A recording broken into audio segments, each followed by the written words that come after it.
മഹേഷിന്റെ പ്രതികാരം. ആ സിനിമയുടെ 125ാം ആഘോഷവേളയിൽ എനിക്ക് എത്തിച്ചേരാൻ സാധിക്കാത്തതിലുള്ള ദുഃഖം ഞാൻ അറിയിക്കുന്നു.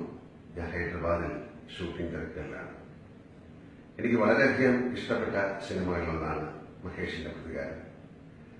അതിന്റെ പ്രമേയം കൊണ്ടും അത് ഷൂട്ട് ചെയ്തിരിക്കുന്ന രീതികൾ കൊണ്ടും അതിൽ അഭിനയിച്ചിരിക്കുന്നവരുടെ അഭിനയം കൊണ്ടും എന്നെ അത്ഭുതപ്പെടുത്തിയ സിനിമയാണ്. ഫഹദ് ആയിക്കോട്ടെ, അനുശ്രീ അല്ലെങ്കിൽ അപർണാനിൽ അഭിനയിച്ചിരിക്കുന്ന ഓരോരുത്തരും, ഞാൻ അവരുടെ പേരുകൾ എടുത്ത് പറയുന്നില്ല, എല്ലാവരും വളരെ മനോഹരമായിട്ട് അവരുടെ റോളുകൾ കൈകാര്യം ചെയ്തു. വളരെ വ്യത്യസ്തമായ പ്രമേയം, നല്ല പാട്ടുകൾ, ലൊക്കേഷൻ, അതിലുപരി പ്രതികാരം എന്ന് പറയുന്നത് മനസ്സിൽ കൊണ്ടു നടക്കേണ്ട ഒരു കാര്യമില്ല.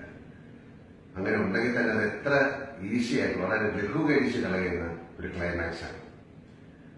അതിന്റെ വില്ലൻ പറയാണ്, നിങ്ങൾ എന്നെ ഇങ്ങനെ പിടിച്ച് ലോക്ക് ചെയ്തു, എന്ന് ഞാൻ കാണിച്ചു തരാമെന്ന് പറയുന്നതിന്റെ ഒരു മനോഹരമായ സറ്റയറാണ്. മനുഷ്യൻ ദേഷ്യം അല്ലെങ്കിൽ പ്രതികാരം കൂടെ കൊണ്ട് നടക്കേണ്ട ഒന്നല്ല, അത് അപ്പൊ തന്നെ ഉപേക്ഷിക്കേണ്ട ഒന്നാണ്. എന്തായാലും ഈ സിനിമ ഒരുപാട് നല്ല സിനിമകൾക്ക് വഴികാട്ടിയായി മാറട്ടെ. ഇതിന്റെ പുറകിൽ പ്രവർത്തിച്ച ഓരോരുത്തരും, അതിന്റെ സംവിധായകനും അതിന്റെ നിർമ്മാതാവിനും ക്യാമറമാനും ഓരോരുത്തർക്കും എന്റെ ഹൃദയത്തിന്റെ ഭാഷയിൽ ഞാൻ നന്ദി പറയുന്നു. Fahad, you have done a great job. Anushree, Aparna, എല്ലാവരും, എനിക്ക് പെട്ടെന്ന് പലരുടെയും പേരുകൾ വരുന്നില്ല.